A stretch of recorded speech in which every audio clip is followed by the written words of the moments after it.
Il y a environ 300 millions d'années, à l'époque carbonifère, l'Europe, l'Afrique et les deux Amériques ne faisaient qu'un seul bloc, la Pangée.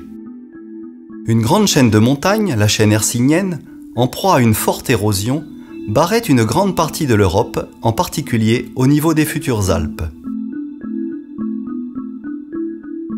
L'histoire des Alpes commence au début de l'ère secondaire, au Trias, il y a environ 240 millions d'années.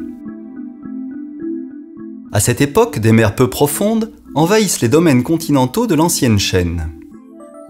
L'érosion des derniers reliefs donne des plages de sable, aujourd'hui des grès, comme ceux des empreintes de pas de dinosaures à Émosson, et qui reposent directement sur le socle hercynien.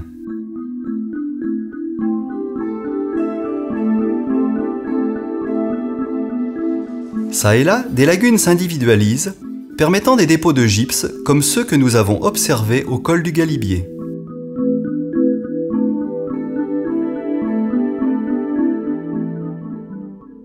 Le long de la dorsale active de l'océan, s'épanchent des basaltes en coussin. Certains sont restés intacts et forment aujourd'hui le sommet du Chenaillet.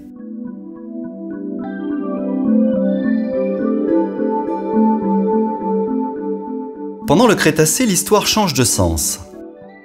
L'Atlantique Sud s'ouvre, ce qui se traduit par le déplacement vers le nord de l'Afrique et de l'Apulie, déplacement qui à son tour provoque le serrage, puis la fermeture de l'océan alpin. Ainsi, le paysage nous propose en quelques kilomètres un raccourci Europe, océan alpin, Afrique, régions qui furent à la fin du Jurassique, sans doute éloignées de quelques centaines de kilomètres.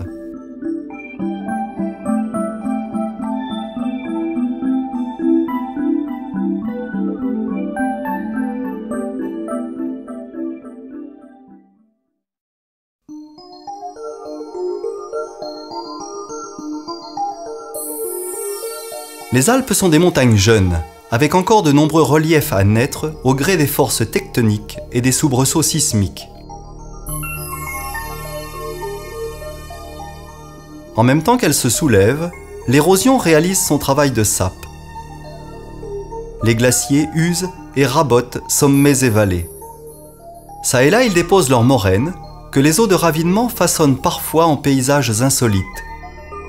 Cheminées des fées, témoins fragiles et éphémères de l'histoire des montagnes.